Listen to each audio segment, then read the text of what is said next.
Amen. Hallelujah. Alam niyo ba yung awit na bakit nga ba? Amen. Awitin nga natin ito mga kapatid.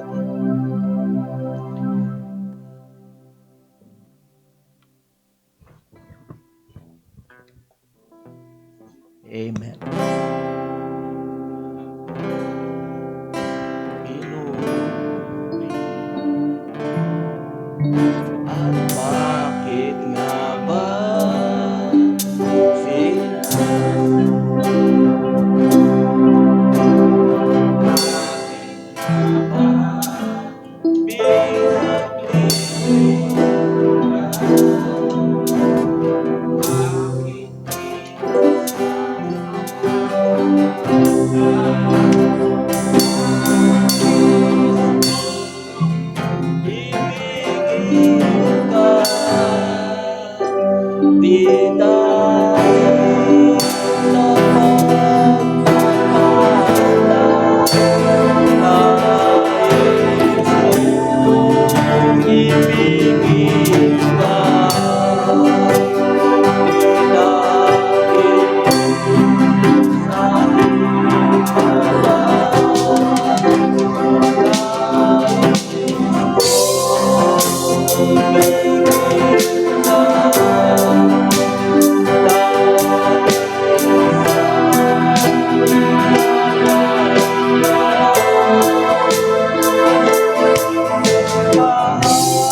Amen.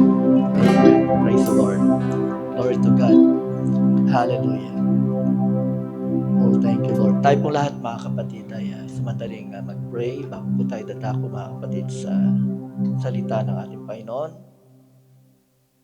Hallelujah. O ilang Ama, sa oras po ito, kayo po ay papasalamat sa muling pagkasama-sama namin, Panginoon, sa dakong ito upang, Lord, kami po ay magpuri at taas ang iyong makapangyarihang pangalan, Panginoon.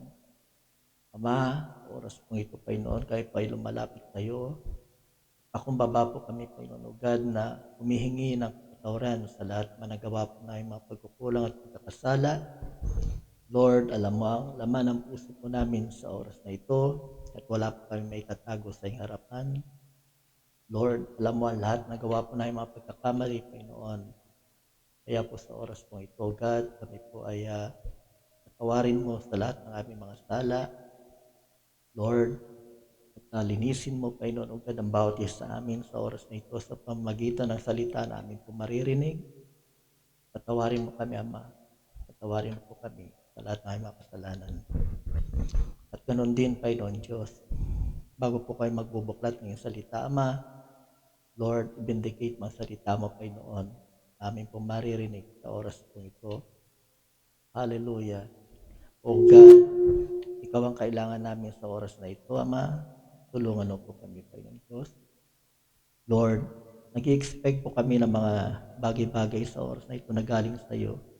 Kaya po, Panginoon, Lord, buksan mo, Panginoon Diyos, o God, ang aming mga pangunawa, ang aming mga kaisipan, upang may patuloy mo, Panginoon Diyos, o God, na, o God, may reveal, Lord, ang iyong salita sa bawat isa sa amin. Pinupuri ka namin, kaya salamatan sa oras na ito, at tubayan mo kami, Ama, sa oras po ito, Ama. Salamat po, God. Ito po ang aming dalangin sa makapangyarihang pangalang Jesus Cristo. In Jesus Christ we pray all these things. Amen. Okay, tayo mga kapatid ay samandaling makakupo. Amen. Hallelujah. At tutuloy natin, mga kapatid, yung ating second week. Ito po yung second week natin. Amen.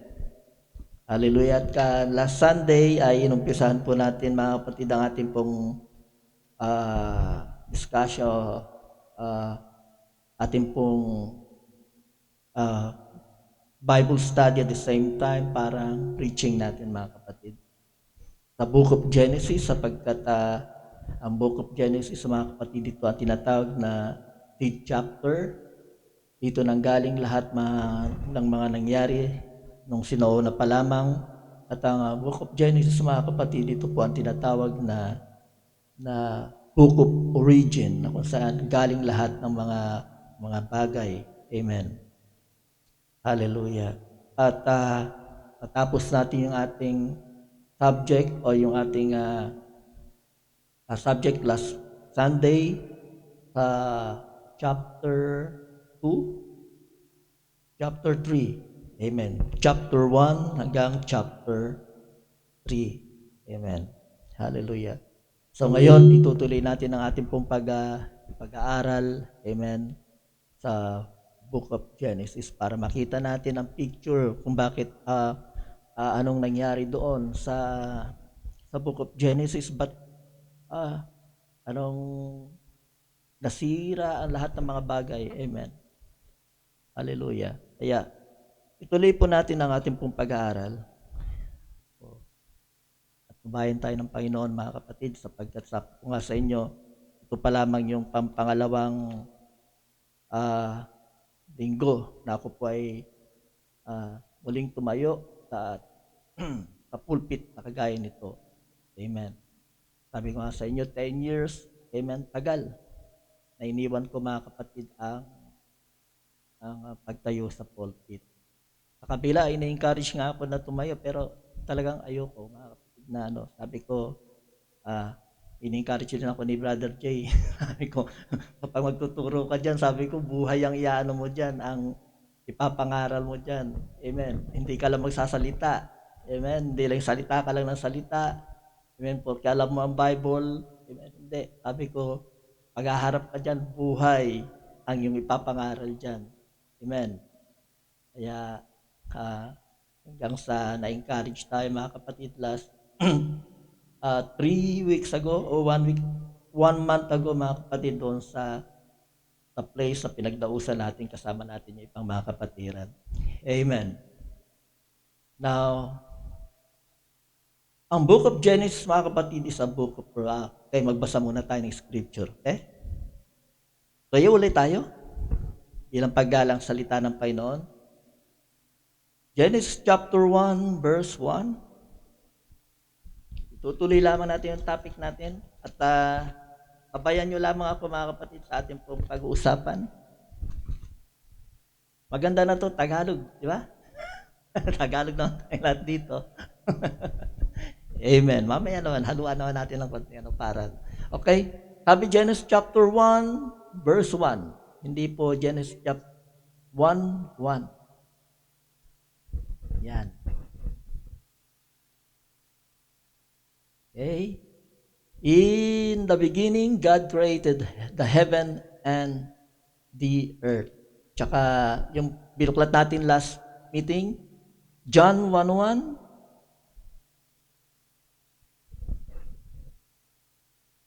Babalikan lang natin ng konti, tapos diretso tayo dun sa ating topic. John 1:1. In the beginning was the Word, and the Word was with God, and the Word was God. Pagpalain ng Panginoon ang salita ko narinig. Amen. Nabasa. God bless you. Tayo makakapumuli, mga kapatid. Amen. Na uunti-untiin natin ito na pag-aaralan para magkaroon po tayo ng idea o mga makita natin. Sabi ko nga kanina sa inyo, while ago, mga kapatid, yung picture, yung nangyari doon sa Garden of Eden. Amen. At na-share na rin po ito ni Brother Ramon at andito po si Amites. Last week, napagkamali kong Sister Twinkle. Akala ko, bumata si Amites. Ba't bumata? Akala ko siya tinawag kong yung pala, mga kapatid, anak yung pala, Mami Tess, Mami Beth. Mami Beth pala. Okay? Beth? Tama. Okay, Mami Tess na ako ng Mami Tess. Sino yung Tess? Hallelujah. So, the book of Genesis, mga kapatid, ito pa ang tinatawag na book of origin, na kung saan dito nanggaling ang lahat ng mga bagay. Ito po yung tinawag natin, mga kapatid, na lahat ng mga pangyayari dito ay chronological po yun. Arrange po yan at nasa order po ang lahat ng yan. Amen. Kaya nakita natin nung last Sunday, yung nangyari doon sa Garden of Eden. Amen. Sa kung saan nandoon yung, sabi ko nga, yung five person na nandoon, persona. Amen. At ito po yung person ng tree of life, tree of knowledge of good and evil, tree of knowledge of good and evil. Nandun, mga kapatid, si Adam, nandun yung woman, at nandun yung serpent. At nakita natin doon, mga kapatid, sa picture na yung serpent doon, hindi pa siya talaga na-curse doon eh. Siya po ay tinatawag na beast. At anong ibig sabihin ng salitang beast? Ito po ay upright being. Ibig sabihin ng salitang upright being, mayroon siyang kamay, mayroon siyang paa, at mayroong katawan na katulad natin. Siya po yung pinaka-close. Kaya hinahanap ito ni Charles Darwin. Amen? Ito yung tinatawag nilang missing link. Amen. Ito yung tinatawag nilang missing link, mga kapatid. Hindi nila mahanap ang species na ito sapagkat ito ay kinurse ng Panginoon. Ito lamang yung species, mga kapatid, na kung saan pwede siyang magmingle sa tao. Pwede niya, mga kapatid, i-mix yung kanyang tinatawag na parang may i-mix yung blood niya sa tao. Kaya nakita natin doon, mga kapatid, na si Adam, itong si serpent, kasama niya sa pag-nurture, sabihin na natin pag-aalaga, doon sa Garden of Eden. Now, tandaan natin, lahat ng punong kahoy na nandoon, pwede mong kainin yon. Except, sabi, mga kapatid, ng ating Panginoon, huwag niyong kakainin yung tree of knowledge of good and evil, kasi kapag kinain niyo yun, surely mamamatay kayo. Pero ano nangyari, mga kapatid, sa Garden of Eden? Amen? Tinukso ni serpent itong babae. Tandaan natin, ang pangalan niya ay woman. Hindi pa siya tinatawag na Eve. Mamaya pa lamang siya bibigyan ng pangalang Eve kapag siya ay na-curse. Amen? Now, ano nangyari sa Garden of Eden? Tinukso ng serpent itong babae. Amen. Tapos doon, mga kapatid, nagkaroon ng tinatawag na nagumpisa yung pagkakasala ng tao. Ngayon, sa Garden of Eden,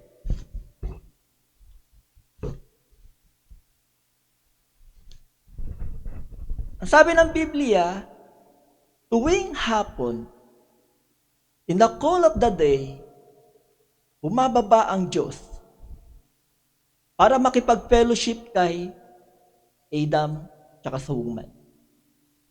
At sa tuwing hapon, hinahanap ng Panginoon yung pangalan ni Adam. Tinatawag niya ito every afternoon. Adam, Adam, where art thou? Adam, Adam, where art thou? Pagkatapos ng isang araw, hahanapin na naman niya si Adam.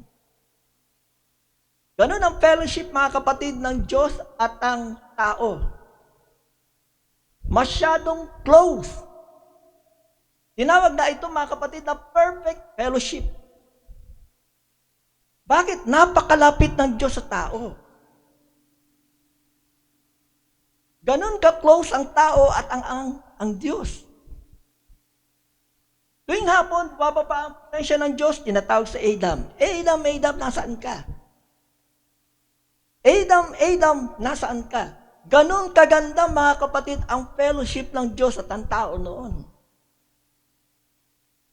Wala kang maramdaman na ibang presensya, kundi ang presensya lamang ng ating Panginoon. Alam niyo ba kung bakit?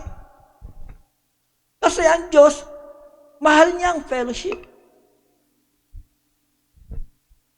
Katulad nito, na sa tuwing tayo nagpe-fellowship, mga kapatid, bumababa ang presensya ng Diyos. Bakit? Mahal niya ang fellowship. At hinahanap ng Panginoon, mga kapatid, yung tinatawag na perfect fellowship.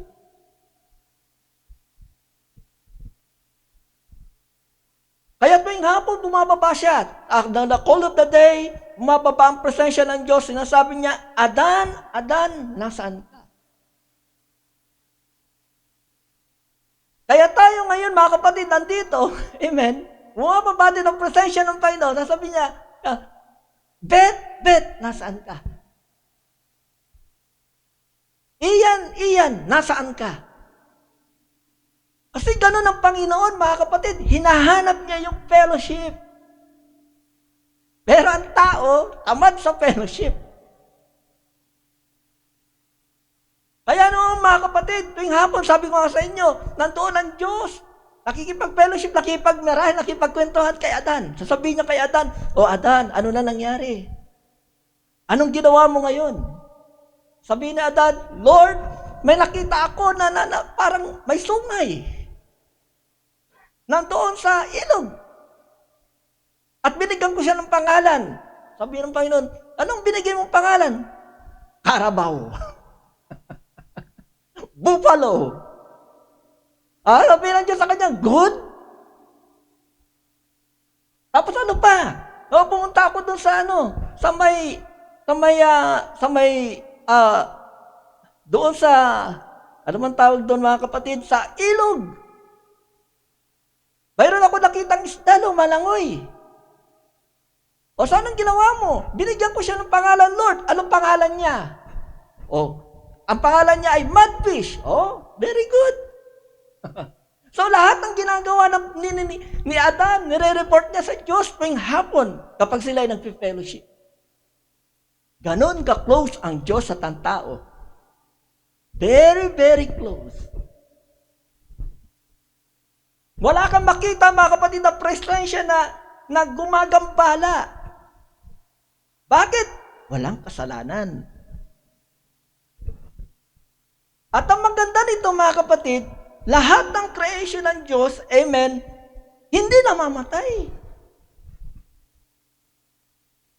Plant kingdom, animal kingdom, hindi nakakaranas ng kamatayan yan. Kapag pinatubo ng Panginoon yan, mga kapatid, hindi namamatay ang mga trees. Mga flowers. Alam niyo ba yung mga bulaklak nila doon? Hindi yun namamatay. Hindi nalalanta, hindi nahuhulog. Bakit? Walang kasalanan. Trees, flowers, never die. Hindi naman nalalanta pati yung mga dahon. Sa animal kingdom, hindi rin sila namamatay. Anong ginagawa nila? Nagpaparami sila. Pero walang kamatayan. At maganda rito, nabubuhay ang mga hayop, hindi nagkakagatan. Amen. Kapag nakita ng lion, yung rabbit, hindi ginagalaw ng lion yung rabbit.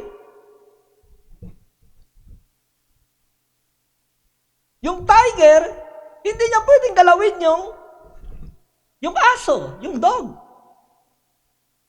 Bakit? Kasi nandun yung presensya ng Diyos. Wala kang makitang kamatayan. Sabi ko nga ng last meeting, walang virus, walang germs. Hindi mo na kailangan ng alcohol. Kasi wala doon. At ang ganda nito, yung atmosphere ay perfect. Yung climate, perfect. Bakit? Nabubuhay kasi mga kapatid, ang tao noon sa age of innocence, walang kasalanan. Kaya dala-dala mga kapatid ng mga ni Adam at saka ni Eve, yung kagandahan ng kagandahan mga kapatid ng panahon.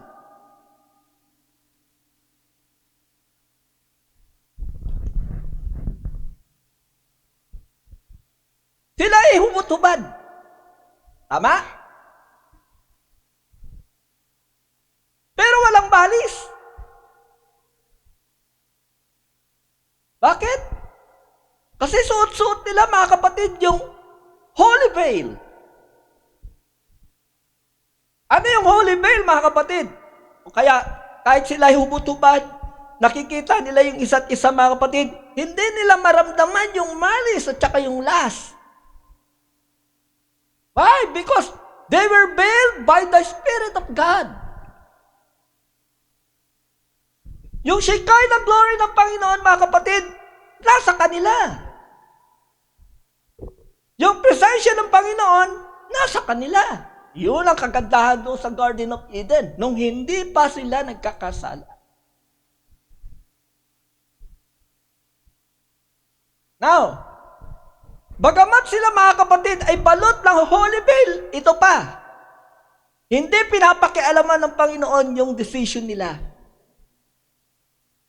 Mayroon silang free will.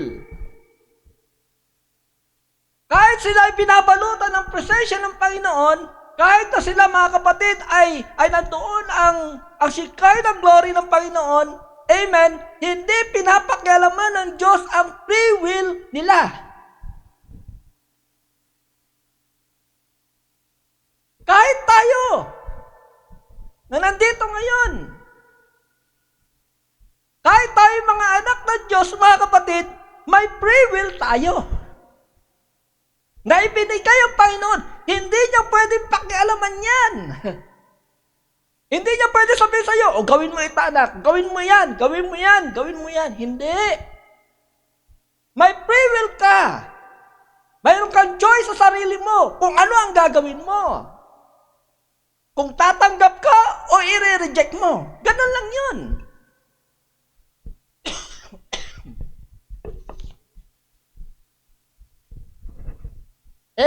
Ang nangyari, nagkasala. Anong ginawa mga kapatid ni Eve? O sabi ng serpent sa kanya, totoo ba na kapag kinain mo yan, ikaw sabi niya mga kapatid, kapag ikaw ay mamamatay, ang nangyari mga kapatid, nung habang sinashare siya ng doubt ng serpent, nakukuha niya unti-unti. Kaya sa mga maraming pagkakataon, muli siyang tinukso ng serpent. Ano ang nangyari? Sabi ng Biblia mga kapatid, hindi na truly. Kundi ang sabi mga kapatid ng babae, mga kapatid, ano yung four letters? Lest ye die.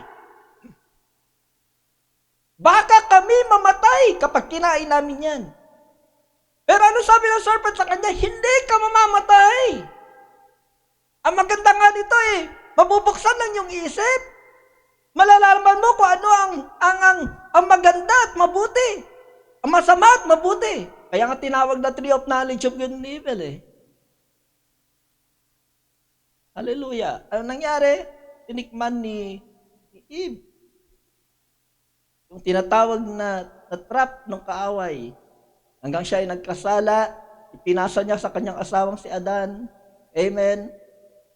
At pagkatapos niyan mga kapatid, nagkasala sila pareho.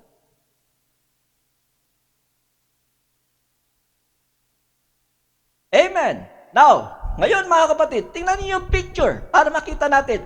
Inaano ko lang yung picture natin mga kapatid para makita natin yung sitwasyon doon sa Garden of Eden. Na noon, ang ganda-ganda.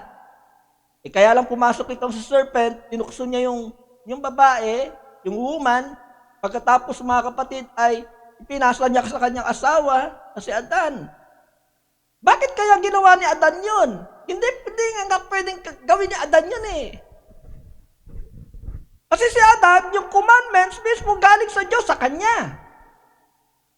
Ang sabi ng Panginoon kay Adan, huwag mong kakainin yan. Liban sa mga pulong kain na nandyan, pwede mong kainin. Pero mayroong isa dyan na hindi mo pwedeng tikman. Yung tree of knowledge of good and evil. Hallelujah, itinigman nila. Ipatinigman ni Adan. Kasi alam ni Adan, mga kapatid, sa oras na yon, kapag hindi niya dinamayan yung kanyang asawa, papatayin ng Diyos yung babae. Yung woman. Kaya anong ginawa, mga kapatid, ni Adan? Hallelujah, dinamayan nyo kayong kaya asawang babae. Para hindi patayin ng Diyos si Eva. Right? Tama? Amen.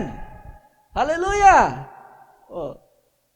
At pagkatapos nun, mga kapatid, mataas yung dinamayan, amen, doon nagsimula na nahulog ang tao.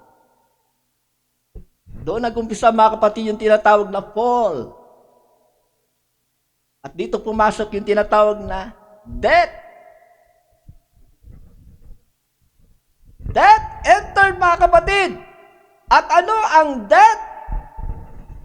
What is death?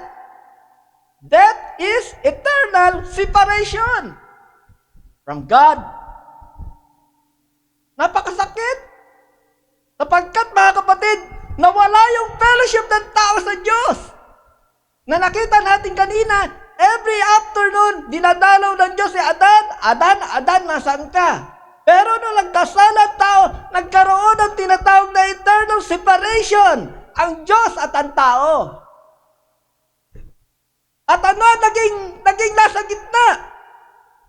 Between God and man. Sin.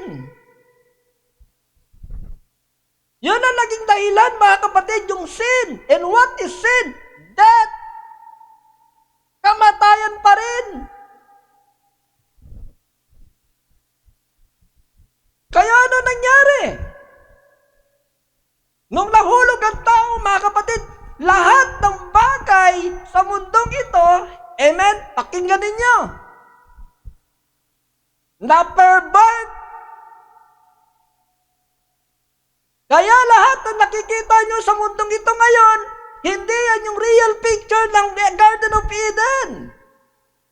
Lahat ito na nakikita natin dito sa mundo ngayon, perverted ito. Bakit? Anong ginawa ni Satan? Pinervert niya lahat.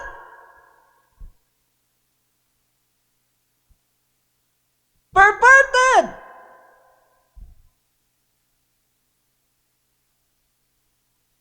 At hindi lang yun. Naging chaos, mga kapatid, ang mundong ito. Nawala lahat sa order.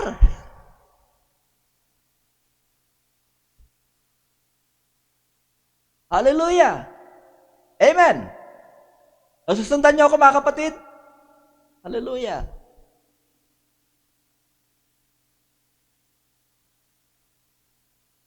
Ilang taon ang mundo? Simula kay Adam hanggang sa panahon natin ngayon, 6,000 years na. Magmula doon sa umpisa hanggang sa panahon natin ngayon, mga kapatid, lahat na nakita natin ngayon, lahat yan perverted. Na-pervert ang kapanganakan mo. Na originally, mga kapatid, hindi ka dapat ipanganak sa pamamagitan ng sexual birth. Dapat ang kapanganakan natin sa pamamagitan ng spoken word. Kagaya nung mga kapatid, pagkaka-create kay Adam at saka kay Eve, sa pamamagitan ng spoken word. Pero ano nangyari? Dahil na-pervert ang lahat, amen, nagkaroon ng kamatayan, na ipanganak tayo ngayon, mga kapatid, sa pamamagitan ng sexual birth. Lahat tayo. Amen? Hallelujah. Kaya anong sabi, mga kapatid, ng Romans chapter 3, verse 23? Dito nag-umpisa, sabi niya, for all have sinned and come short from the glory of God. Bakit? Kasi lumayo ang Diyos eh. Dahil sa kamatayan na ito. Hindi pwede mga kapatid na ilapit ng Panginoon yung kanyang sarili sa kamatayan o sa kasalanan. Bakit? Mayroon ng eternal separation. Nagkaroon na ng kamatayan. Noon yung mga magagandang punong kayo, mga trees, amen, makikita mo sila na hindi namamatay. Ngayon, nagkakaroon na ng nalalanta. Kaya kapag di mo siya diniligan, amen, mamamatay.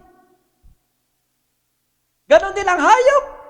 Noon, hindi rin namamatay. Pero ngayon, kailangan mo nang pakainin. Noon, mga kapatid, ang hayop, hindi nagkakagatan. Amen, labago yung kanilang yung kanilang attitude. Naging mabagis ang lion.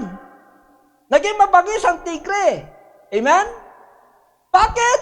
Dahil dito sa kasalanan ni Adam and Eve. Hallelujah. Meron pang isang verse, mga kapatid, na gusto ko makita natin. Para makita natin yung picture nito.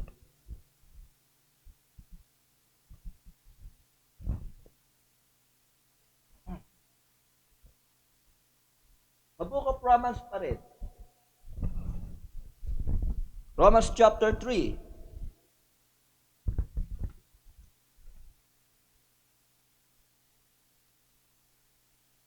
Romans chapter 5 verse 12. Open natin mga Brad, yung Romans chapter 5 verse 12. Wherefore, as by one man sin entered into the world, and death by sin, and so death passed upon all men, for that all have sinned. Sa pamamagitan ng isang tao na nagkasala, lahat tayo ay naapektuhan. Lahat tayo, mga kapatid, ay nadamay. Kaya nung ipinanganak ka, wag mong sabihin, ang bait-bait ko. Hindi. Makasalanan ka. Kahit sabihin mong, hindi ako umiinom, hindi ako nagsisigarilyo. Hindi. Makasalanan tayong lahat nung ipinanganak tayo. Yan ang tandaan natin, mga kapatid. Amen. Sin, so that pass upon all men, for that all have sinned. Kaya nga, mga kapatid, ang naging kabayaran ng kasalanan, ano yan? Kamatayan, di ba? For the wages of sin is death. Hallelujah. Glory to God. Nagkaroon ng chaos. Nawala sa forma ang lahat. Nawala sa order. Nagkaroon ng complete disturbance. Pati yung weather na epektuhan. Yung atmosphere na apektuhan. Kaya may tinatawag tayo na weather disturbance. At ano yun? Kapag pumapasok ang bagyo, typhoon, mayroong earthquake. Magkaroon ng earthquake sa Alaska. Nakita nyo, napanood nyo? Amen? Kung paano nagkaka-shake. Every time na mga kapatid magkakaroon ng earthquake, yun ang judgment ng Diyos. Hallelujah. Climate change.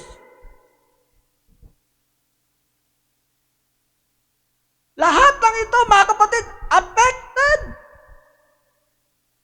Bakit? Dahil sa kasalanan ng tao. Brad, buklatin nga natin yung Luke chapter 21 verse 25. Luke chapter 21 verse 25.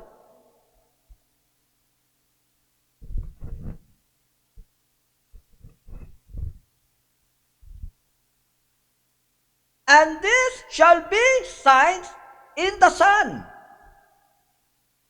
and in the moon, and in the stars, and upon the earth distress of nations with perplexity. The sea and the waves roaring. Men's hearts failing for them for fear, and for looking after those things which are coming on the earth. For the powers of heaven shall be shaking. And then shall they see the Son of Man coming in a cloud with power and great glory. Bago mga kapatid, darating ang Panginoon, ang sabi ng Bible, makikita natin lahat yan, mga sign na yan. Bakit? Nagkaroon ng disturbance.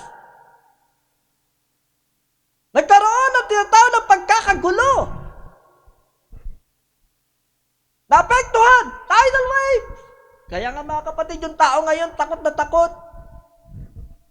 Amen?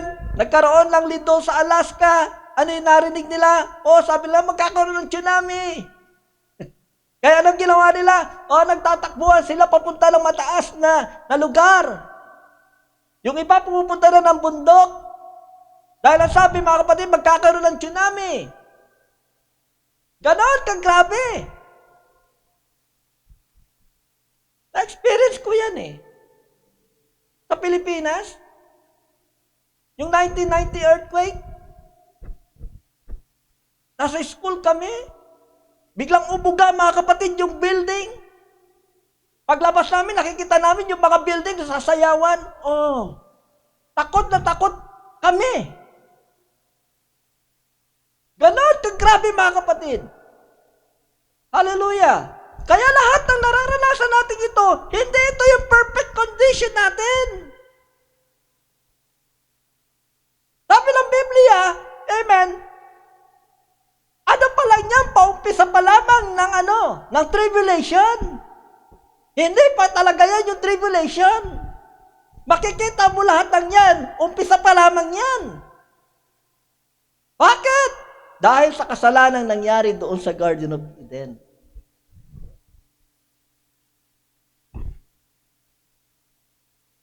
Now, Romans 8:22, Brad. Tingnan natin.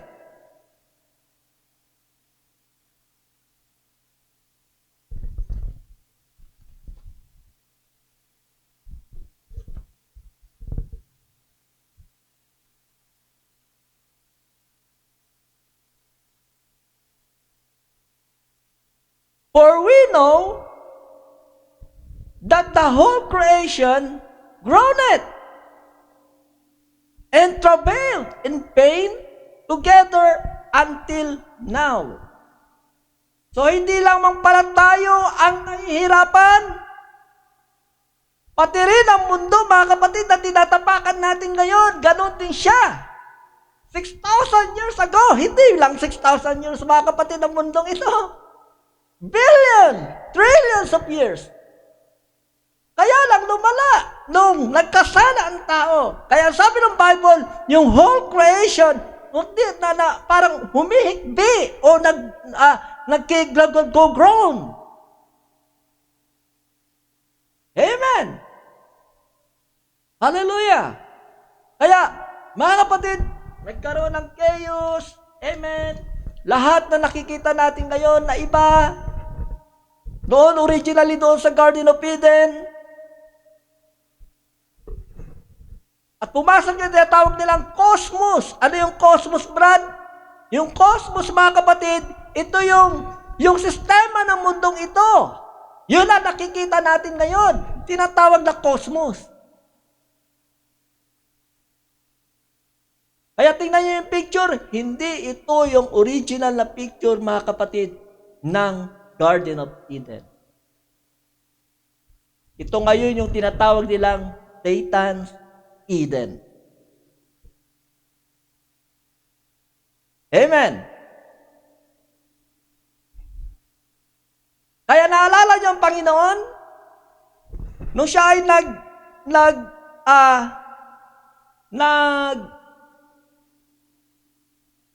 fasting ng 40 days and 40 nights. And after niya, mga kapatid, na mag-fasting, dumating si Satan para siya i-tempt. Sabi niya, mga kapatid, tinuturo niya yung mga nakikita niya? O nakikita mo ba yan? Dinala ang Panginoon sa bundok? O nakikita mo ba yan? Pag-aari ko yan. Sinungaling. Walang pag-aari sa Satan dito. Wala siyang creation dito. Pinapakita niya kay Jesus Christ. Sabi niya, nakikita mo ba yan? Kapag sinamba mo ako, ibibigay ko sa iyo yan. Sinungaling. Hindi sa kanya yan. Yan ang creation ng Diyos. Ano lang ginawa niya? Pinervert lang niya ito, mga kapatid. Binaliktad lang niya ang lahat ng sitwasyon.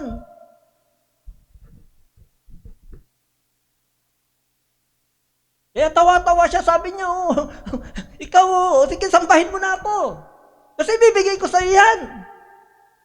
Pero alam ng Panginoon, mga kapatid, na itong nasa harapan niya, sinungaling.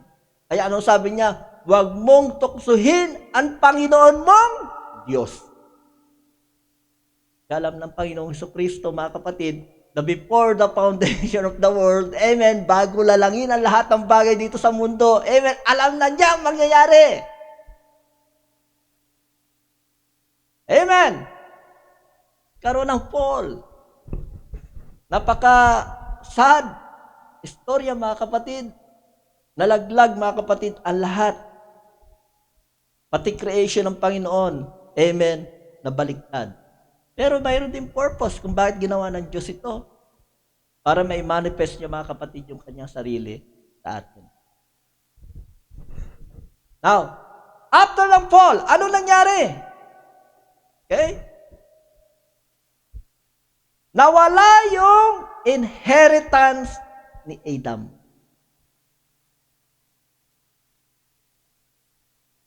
Unang inheritance na nawala sa kanya, mga kapatid. He lost his inheritance, his fellowship with God. Yun ang nawala na inheritance niya. Yung mawala yung fellowship niya sa Diyos. Na dati-dati, mga kapatid, ang lapit-lapit niya sa Panginoon. Pero nung nagkasala siya, mga kapatid, biglang lumayo ang Diyos, ang presensya ng Diyos sa kanya.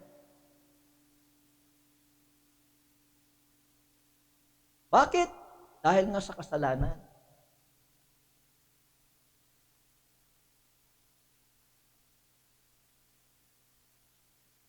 Pangalawa, mga kapatid, na nawala sa kanya, yung tinatawag niya inheritance. At yun ang kanyang life, yung buhay niya. Na dati-dati, wala siyang kamatayan.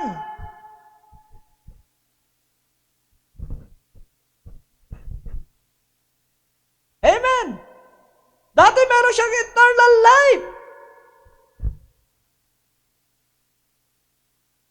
Hindi siya nagkakasakit dahil may eternal life siya. May protection ng Diyos sa kanya. Pero ano nangyari? Nawala, mga kapatid, pati yung buhay na walang hanggan. Na dati-dati may buhay na walang hanggan sa kanya.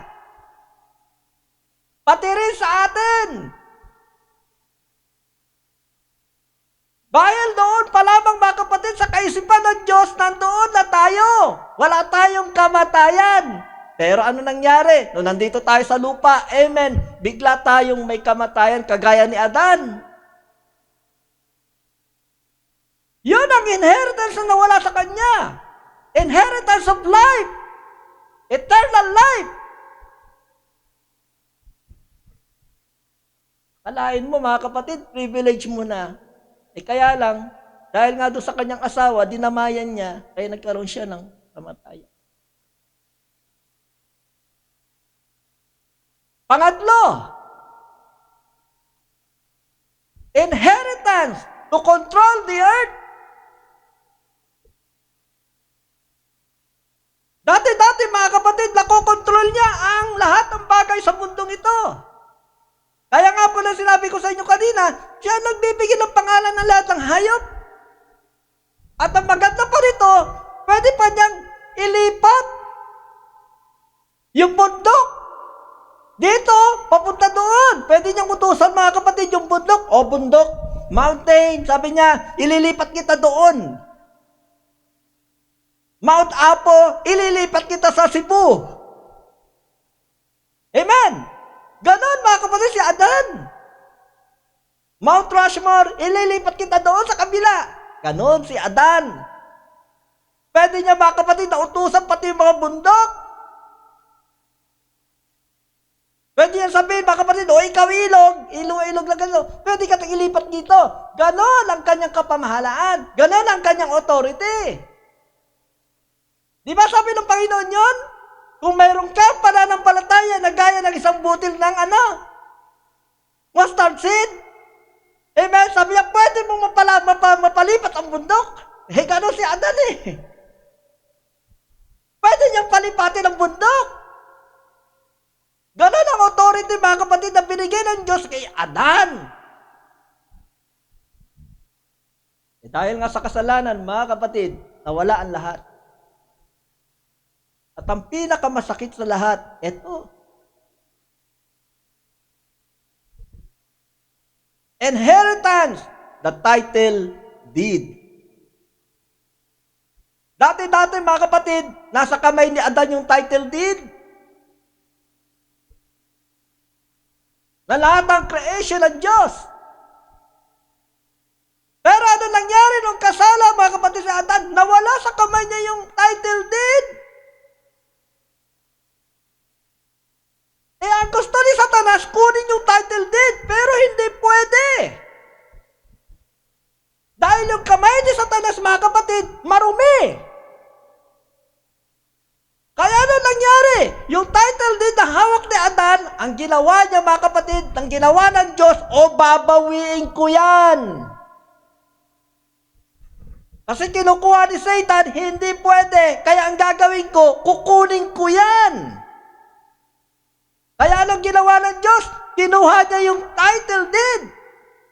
Yung abstract title ng ng eternal life. Kaya nasaan ngayon yung eternal life? Na kay Satan, wala. Hindi siya pwede dahil marumi ang kamay niya. Perverted siya mga kapatid. Ano ang ginawa ng Diyos? Kinuha niya yung eternal life at ibinalik niya sa Kanya. Pero pwede natin itong kunin. Pwede nating hingin ito at maibalik sa atin. Tama? Yung nawala sa atin, ibabalik ng Diyos. Hallelujah! Ano ito? Nawala lahat sa Kanya ng mga privilege niya, mga kapatid. Yung fellowship sa Diyos, nawala. Amen?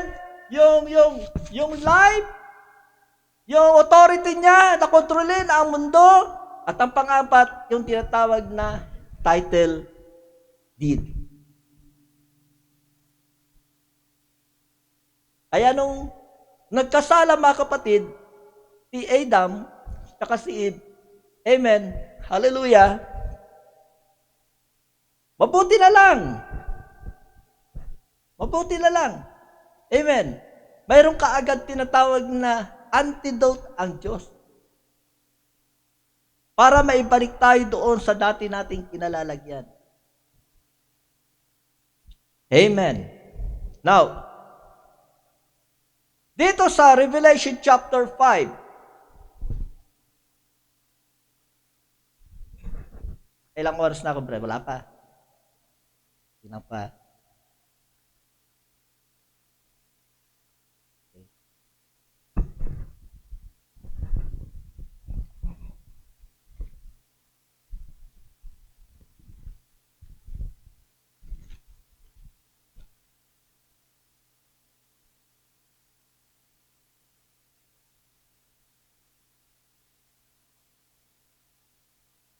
Revelation chapter 5.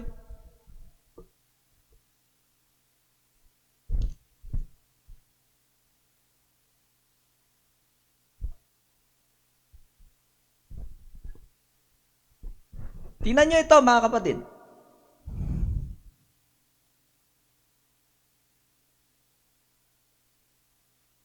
And I saw, Revelation chapter 5 verse 1,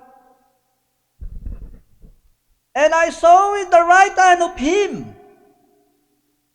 that sat on the throne a book written within and on the backside, sealed with 7 seals. Hindi ako magtuturo ng 7 seals. Pinapakita ko lang mga kapatid para may makita tayong ano dito.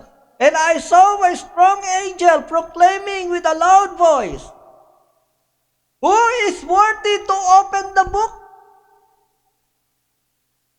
Kasi walang worthy na mag-open ng book. Kasi nga nagkasala ang lahat ng tao. And to loose the seals thereof. Kasi doon sa selyo, nandoon ang pangalan mo.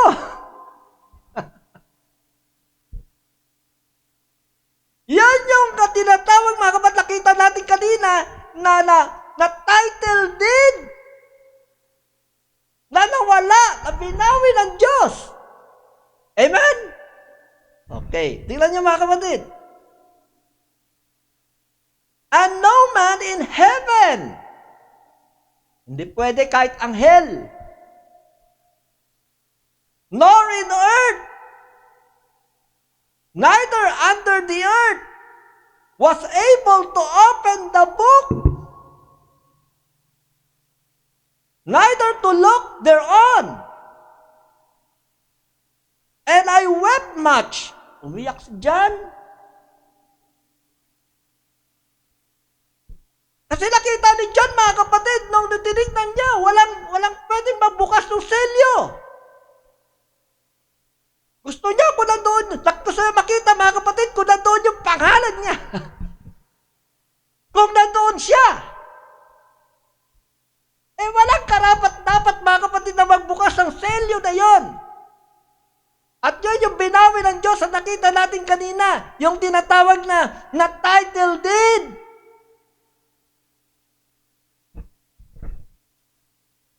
And I wept much, because no man was found worthy to open and to read the book, neither to look thereon.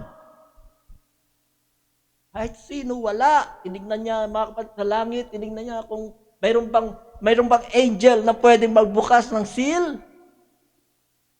Tinignan niya noon, mga kapatid, sa lupa. Tinignan niya, mayroon bang pwede dito? Wala. Tapos tumingin siya, mga kapatid, sa paligid niya. Wala. Walang karapat-dapat na magbukas ng seal. Kaya ang ginawa ni John, nung nakita niya ito, umiyak siya. Ikaw ba naman, mga kapatid, na nandito, hindi mo alam kung ikaw maliligtas o hindi, kasi hindi mo alam kung nandun ang pangalan mo. Tama? Maiiyak ka. Lord, ako ba ay ligtas? Lord, ako ba ay saved? And 5, and one of the elders said unto me, weep not. Behold, the Lion of the tribe of Judah, the root of David, hath prevailed to open the book. So, nung nakita ni John ito at narinig niya yung elder, nagkaroon siya ng pag-asa. Amen! Kasi mga kapatid, makikita na niya yung pangalan niya doon sa seals. And to loose the 7 seals thereof. And I behold, and lo, in the midst of the throne of the 4 beasts, and in the midst of the elders, stood a lamb. Kaya mga kapatid, nakita ni John, mayroong isang lamb. Pero hindi lamb na hayop Hindi na nakita niya. Mayroong isang lamb, description, na mayroong lamb. And it had been slain. Pinatay itong lamb. Having seen 7 horns and 7 eyes, which are the 7 spirits of God, forth in all the earth. Kaya nakita ni John na yung lamb pinatay is laid before the foundation of the world. Sino ito? Nakita niya si Jesus Christ. Kaya nung nakita niya si Jesus Christ, mga kapatid, ang sabi ng Bible, nagkaroon siya ng pag-asa. Amen! Lahat tayo, ngayon, nagkaroon ng pag-asa na magkakaroon tayo ng kaligtasan. At nagkaroon tayo ng pag-asa na may babalik tayo doon sa orihinal na kalagayan natin. Kaya nga napapagod na tayo, mga kapatid. Sinong hindi napapagod dito? Isip dito, isip doon. Worry dito, worry doon.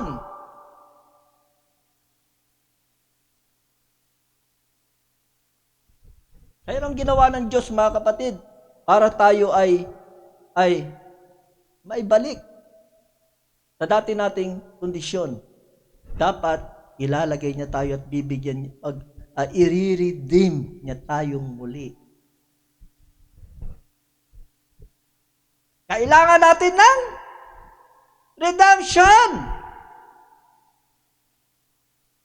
Kasi mga kapatid, yung nangyari ngayon, nakikita natin ito, hindi ito yung original picture ng original. Alam niyo ba, ang mga nakikita natin ito, mga kasinungalingan lahat ito na pinurvert ni Satan. Kita niyo? May bakla ba? Sa original na creation ng Diyos? Wala. Mayroon ba mga homosexual? Wala. Kailan na nagkaroon yan? Nung nasira, mga kapatid, ang buong plano ng Diyos at sinira ni Satanas. Amen. Nung nahulog ang tao, diyan pa lamang pumasok ang lahat ng yan. Hallelujah. Noon, wala namang murder dito, patayan dito. Di ba? Wala. Panay kapayapaan doon sa Garden of Eden. Pero nung pinakialaman ni Satan na lahat ng bagay, amen, nahulog ang tao, dito pumasok ang lahat ng mga bagay nito. Kaya mga kapatid, kailangan natin ng redemption. Kailangan mayroong mamatay.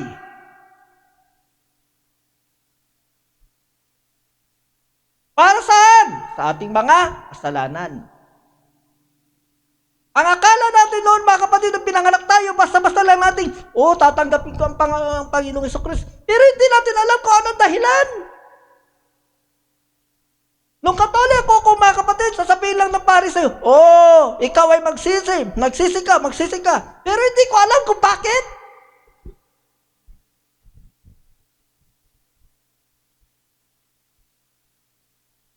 Mayroon akong pastor noon, sasabihin lang ng pastor sa pulpit, sasabihin niya, magsisi ka ng mga kasalanan mo, halika sa altar, pagsisihan mong kasalanan mo. Bakit? Hindi ko alam.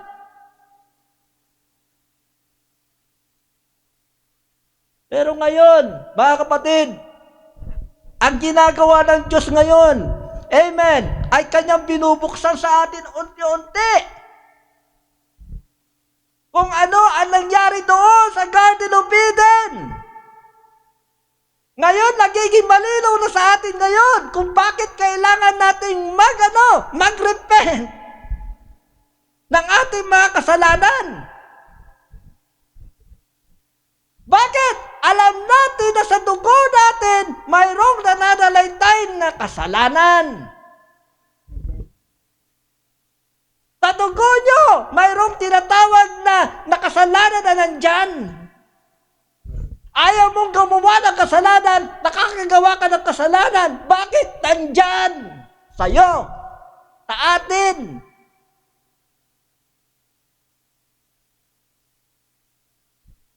Kaya Brad, kahit na pangaralan mo ang anak mo, hanggang sa kanyang paglaki, sabi mo, anak, huwag kang magsisinungaling. Pero lalaki yan, magsisinungaling yan. Amen? Kahit na sabi mo sa kanya, anak, huwag mong gagawin to, gagawin niya. Bakit? Nasa dugo. Nalaman natin sa Garden of Eden na nagkaroon ng tinatawag na ng mixing of blood ng serpent at ng tao. Hallelujah! Kaya mga kapatid, dito, amen, makikita natin na bakit ganun pala yun? Ganun pala yun, kahit ayaw kong gawin, ginagawa ko. Di ba sabi ni Pablo? Sabi ni Paul, kung ano yung gusto kong gawin, ay kung ano yung ayaw kong gawin, yun ang aking ginagawa. Ibig sabihin, kung ano yung masama, yun ang nagagawa ko. At yung gusto kong gawin, hindi ko magawa. Bakit? Nasa loob niya eh. Alam niya. Mga kapatid, na nandito sa loob yung kasalanan. Nananalaytay sa dugo natin ang kasalanan. So, ano ang ginawa ng Panginoon? Alam niya, mga kapatid, na ang tao nahulog sa kasalanan dahil nandoon sa dugo nila yung tinatawag na serpentine nature. Para mahugasan ka, kailangan mong ma-redeem. Ano ang antidote ng Diyos para ikaw ay malinisan sa kanyang kasalanan? Sa iyong kasalanan? Sa ating kasalanan? Kailangan magpatulo siya ng dugo doon sa krus ng Kalbaryo para mahugasan tayo. Dahil sa kasalanan na nandito sa atin. Ano ang salitang redemption? Ang ibig sabihin ng salitang redemption, mga kapatid, to bring back. To bring back. Ibabalik tayo doon sa original state natin. Sa original na kalagayan natin. Pero may two parts ito na dapat mong gawin.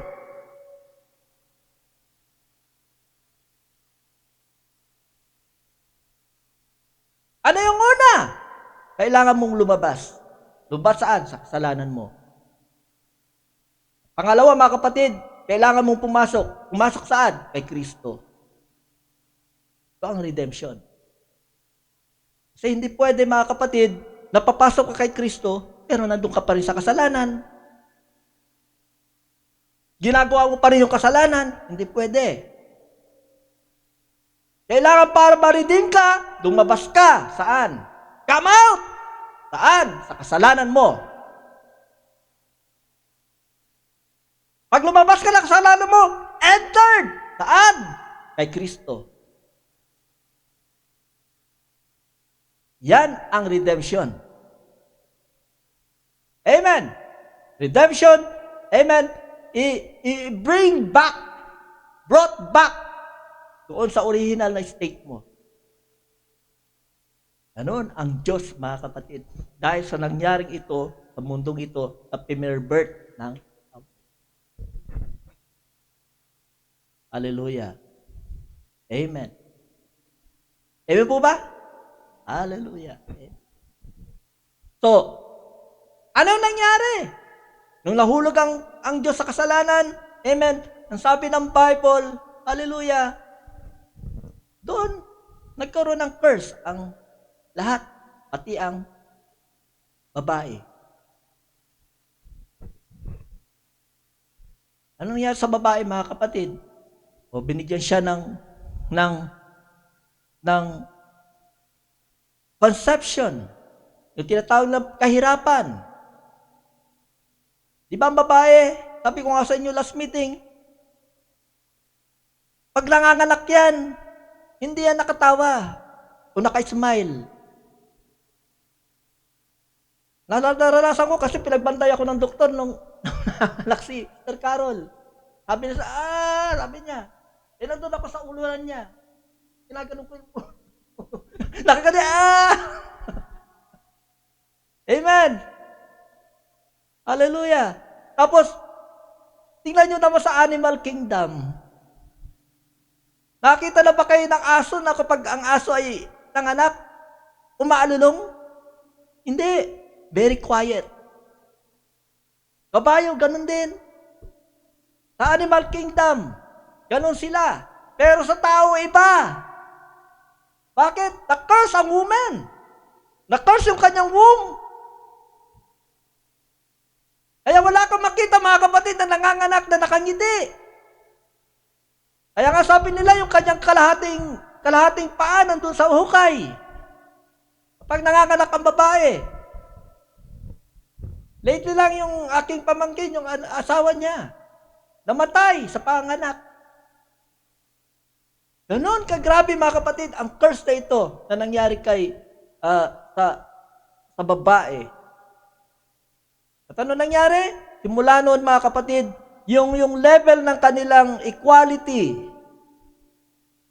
sabi ng Bible, biglang bumaba. Kailangan magpasakop ang babae sa lalaki. Kaya nagkaroon ng order, mababasa niya sa Book of Ephesians. God, rise, man, woman. Amen. So, kailangan nating mai-redeem, mga kapatid. Kailangan may redemption na mangyayari sa atin. Para tayo maibalik doon sa original state natin. Hallelujah. So, tapusin ko lang ito, mga kapatid. Tapos, mag-ano na tayo, okay? Next Sunday ulit. Bitinin natin ng konti, ha? Tapos, next Sunday ulit. Hallelujah. Baka next Sunday, bakit nagkaroon naman ng judgment? Ang Diyos. Bakit niya ginunaw ang mundo ito sa pamamagitan naman ng flood? Okay, makikita natin next week. Okay. 5, verse 6 ng Revelation. And I beheld, and lo, in the midst of the throne, or the four beasts, and in the midst of the elders, stood a lamb, and it had been slain, having 7 horns, and 7 eyes, which are the 7 spirits of God, God sent forth into all the earth. And he came and took the book out of the right hand. Nakita niyo? Mayroon ang kumuha. Kaya nung nakita ni John ito, mga kapatid, sabi niya, oh, may pag-asa na ako. Sabi niya, oh, victory! Oh, victory in Jesus. Hallelujah. Amen. Kaya nung sabi niya, stood the lamb, and it had been slain, having 7 horns. Okay, 7. And he came and took the book out of the right hand of him that sat upon the throne. Kaya ang ginawa ng lamb, mga kapatid, pinuntahan niya doon sa throne. At ang ginawa niya, kinuha niya ito.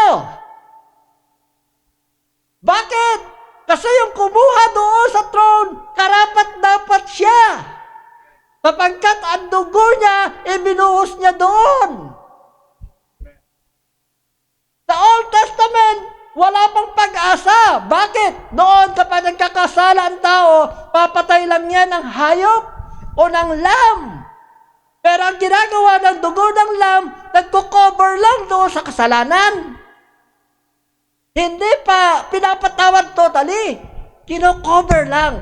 Pero dito, mga kapatid, salamat sa Diyos. Mayroong isang lamb. Amen. Before the foundation of the world, na slain siya para sa atin. Kaya anong ginawa, mga kapatid, nung lamb na yon? Sabi ng Bible, kinuha niya ito. Ibinalik sa kanya yung title deed, yung seals, at nagkaroon ng pag-asa si John. Kanina umiiyak. Sabi niya, wala akong pag-asa. Lord, walang karapat-dapat na magbukas nung seals, nung eternal deed. Yung deed, amen. Yung title deed. Pero nakita niya yung lamb. Sabi niya, bigla siya natuwa. Amen! Glory to God! Sabi niya, mayroon na akong pag-asa ngayon. Mabubuksan na yung seals. Makikita ko na yung pangalan ni Mami Beth, Mr. Twinkle, Sister Apple, Sister Cheryl, nandito si Brother Ian, nakita na niya. Kaya ngayon, nakita mo na yung pangalan mo, ngayon nakita mo, ganun pala yun. Kaya pala sabi ng Biblia, bago lalagin ang mundo, amen, andun na pala ako. Nilagay lang pala ako ng Diyos dito para lang ako'y matest. Para lang ako'y masubukan. Pero salamat sa Diyos, ibabalik pala ako doon sa original state ko. Amen? So ngayon, nakita na ninyo yung picture nito, mga kapatid. Hallelujah. Na mayroon pala tayong pag-asa. Hindi lang yun na may pag-asa lang tayo. Hindi. Noon nag-guess lang tayo, maliligtas kaya ako? Wala kang assurance. Pero ngayon, pinapakita ng Diyos, mga kapatid, sa oras na ito, na mayroon ka ng assurance. Na ikaw ay maliligtas, hindi lamang maliligtas, mga kapatid, makakasama ka doon sa eternal life. Meron pa ba dyan? Okay. And he came and took the book out of the right hand of him that sat upon the throne. And when he had taken the book, the 4 beasts and 24 elders fell down before the Lamb, having every one of them harps and golden vials full of odors, which are the prayers of the saints. And they sang a new song. Kasi nakita nila may pag-asa na. Thou art worthy to take the book and to open the seals thereof. Thou wast slain and hast redeemed us to God by thy blood. Out of every kindred and tongue and people and nation, and has made us unto our God kings and priests. Amen! Nung naibalik tayo sa orihinal na kondisyon natin, mga kapatid, ginawa tayo ng Diyos na na mga hari at mga pari. Hallelujah! And we shall reign on the earth. Bakit? Kasi, mga kapatid, ibinalik na ng Diyos ang lahat ng nawala, ang lahat ng nahulog, ang lahat na pinarbert ni Satanas. Mga kapatid, ibabalik ng Diyos yan at doon tayo maghahari kasama niya. Kaya wag na kayo, mga kapatid, magpalumpik-tumpik pa. Amen? Hallelujah! Magkaroon kayo ng sure, mga kapatid, na calling ninyo sa Panginoon. Hallelujah! And behold, I heard the voice of many angels round about the throne, and the beasts and the elders, and the number of them was 1,000. Okay, dyan tayo, mga kapatid. Amen? At saying with the loud voice, worthy is the Lamb that was slain to receive power and riches and wisdom and strength and honor and glory and blessing. Okay, ito nga sa 13.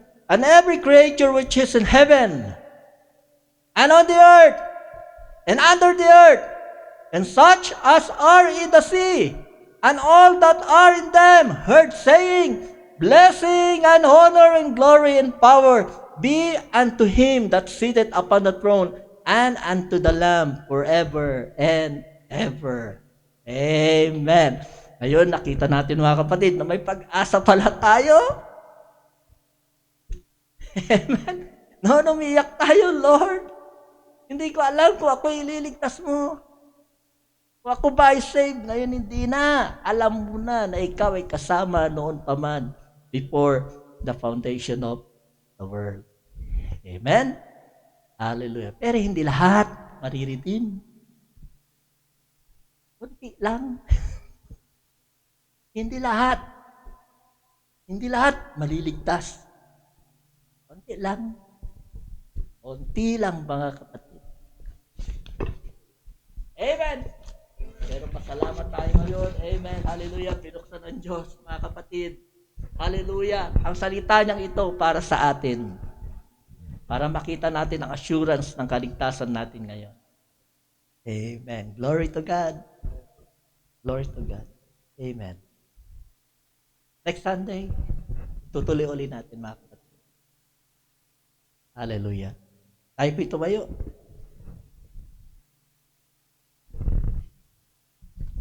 Sinong natuwa? Amen. Sinong masaya? Amen. Glory to God.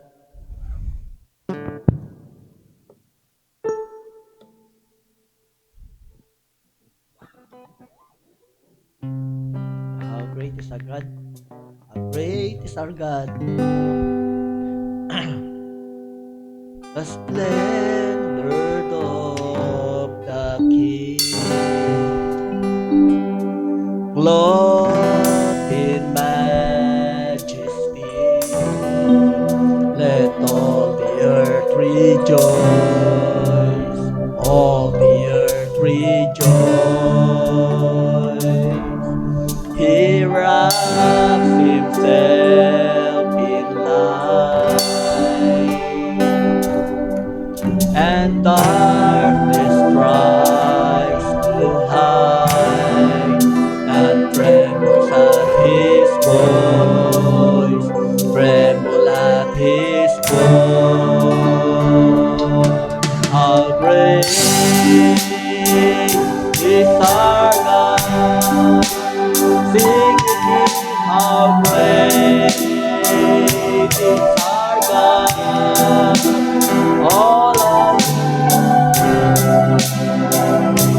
how great is our God!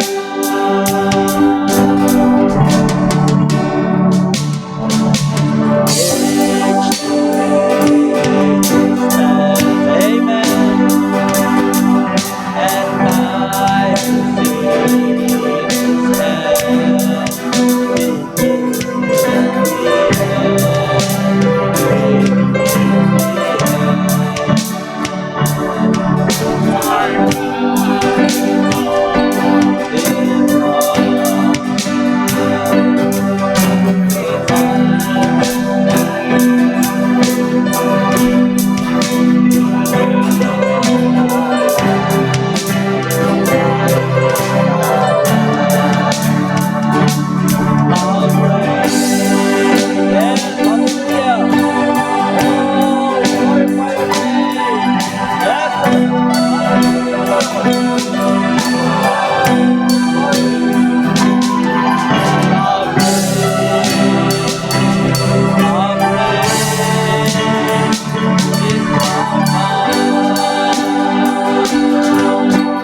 great, how great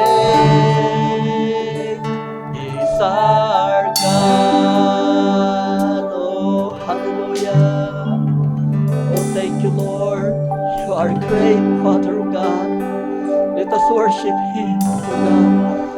maraming salamat, Panginoon. Hallelujah.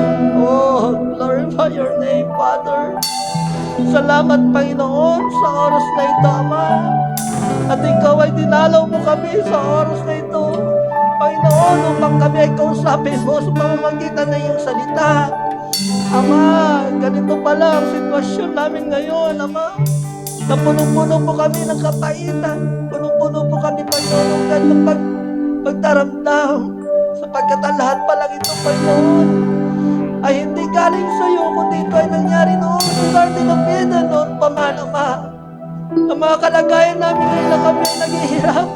Ang kalooban po namin, Panginoon, God, hallelujah.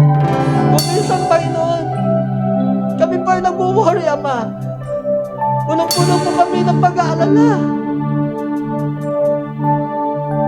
Lord, glorify your name, Lord Father. Kaya pala, Panginoon, kami nakakaranas ng mga ganitong bagay. Sapagkat ito ay hindi mo perfect will, Lord. Ang lahat na nangyayari ngayon, Panginoon, oh God, ay permissive will.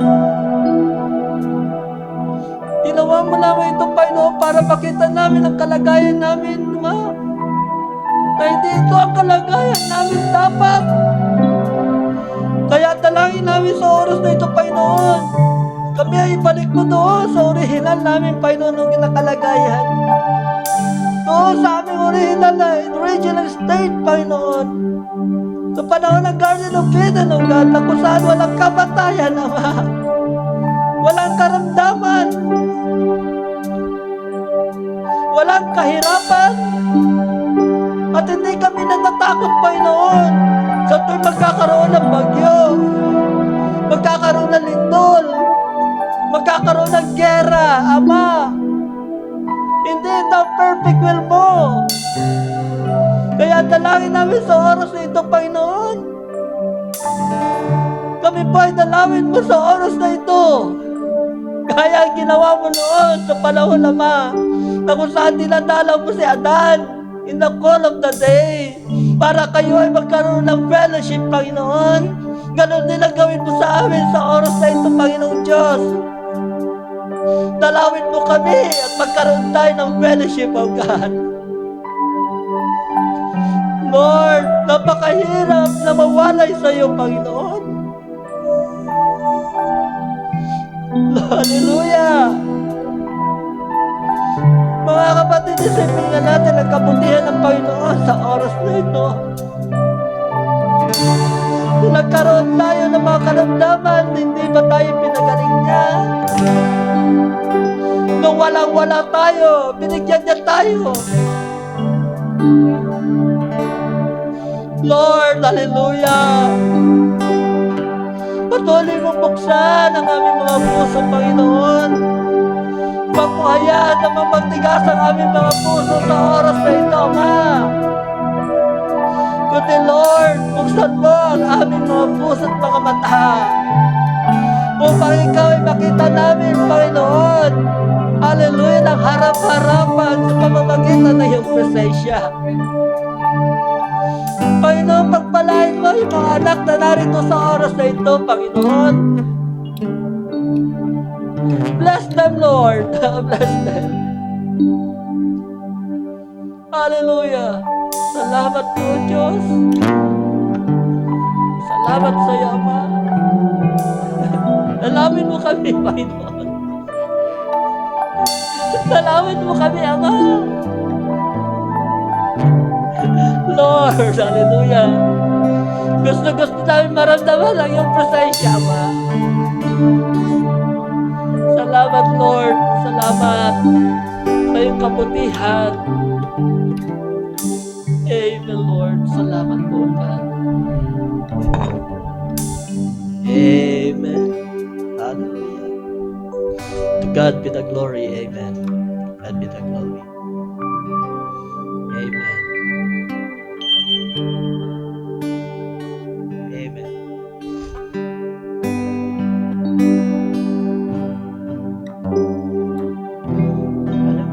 Alam ko may magagawa ang Diyos. Alam ko may magagawa. Thank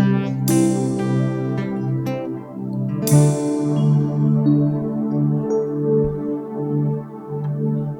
kong may magagawa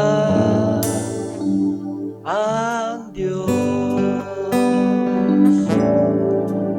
Alam kong may magagawa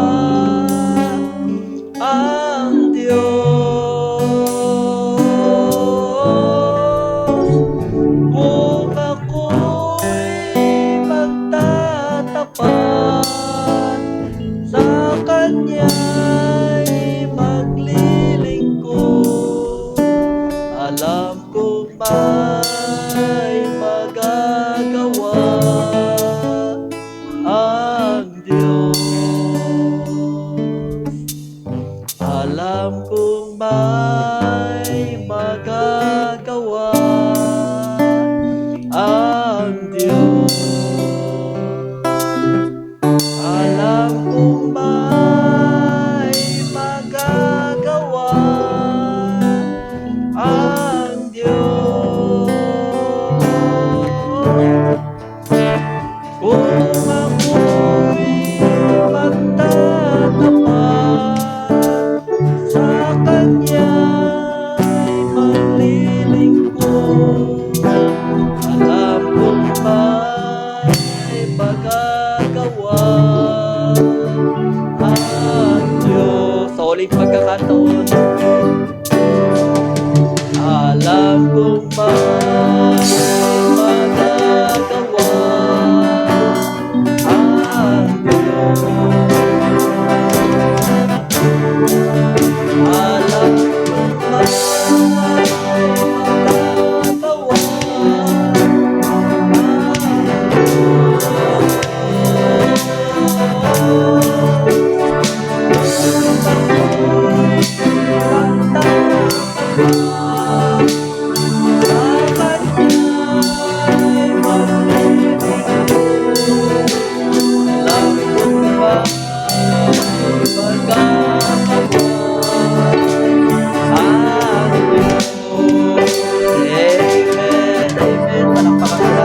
Hallelujah.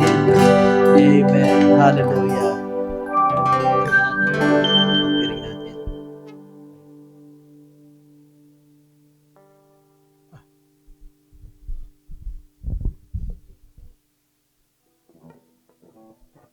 Okay, bago po tayo mga kapatid na mag-pray, the last prayer natin. Amen. Kumuha po tayo ng mga handog para sa Panginoon. Amen. Jehovah Jireh. Habang kinukuha natin.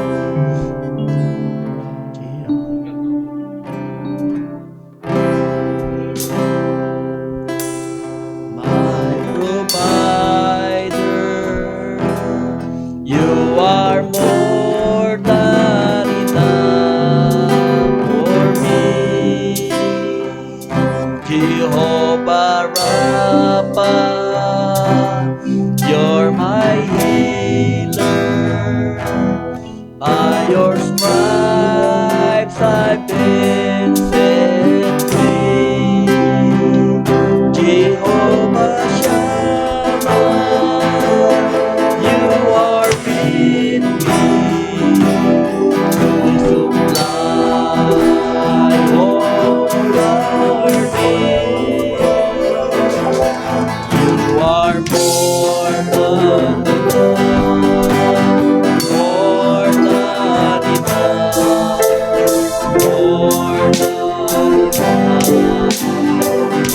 oh, Jehovah Jireh, Jehovah Jireh, my provider, you are more than enough for me.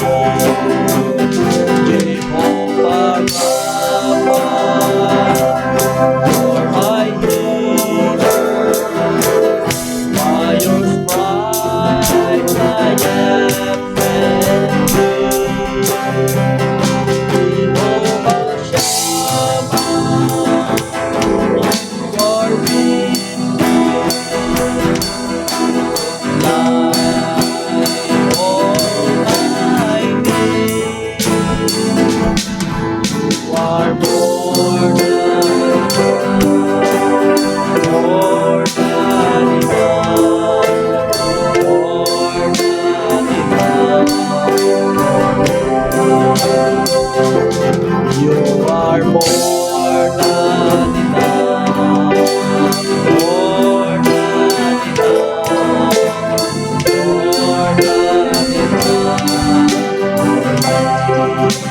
Amen.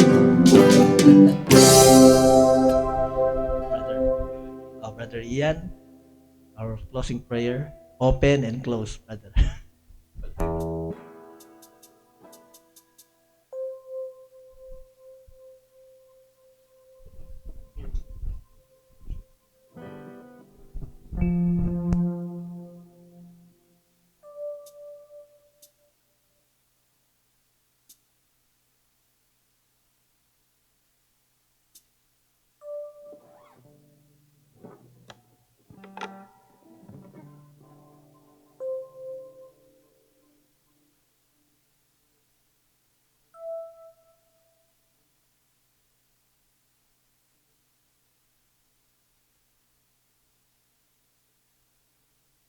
Of your word. Lord and my God, we thank you for all the blessings that you've given us, Father. We thank you for this gift. We know we don't deserve it, Father, but through your mercy and your grace, O Lord, you brought us back to you, O Father. It is your grace, Father. It's nothing that we've done or we deserve, but it is your grace. So thank you, Father, for everything that you've done for us. And please continue to have mercy on us, Father. And oh Lord, we pray that you continue to strengthen our faith, Father, especially through these troubling times that we have. We can see everything, oh Lord, through the eagle's eye that you've given us, Father. It is your gift to your children, Father, in this end time. Oh Father, as we're about to leave this place, Father, we pray that you continue to bless each and every one, Father. You know our struggles, Father. You know our weaknesses, Father. You know our hardships, O Lord. Through all that, Father, you've given us your promise, Father. And that's the only thing we can hold on, Lord. Oh, Father, we thank you once again and we surrender everything to you, Father. That your perfect will be done, Father. In Jesus Christ's name I pray. Amen.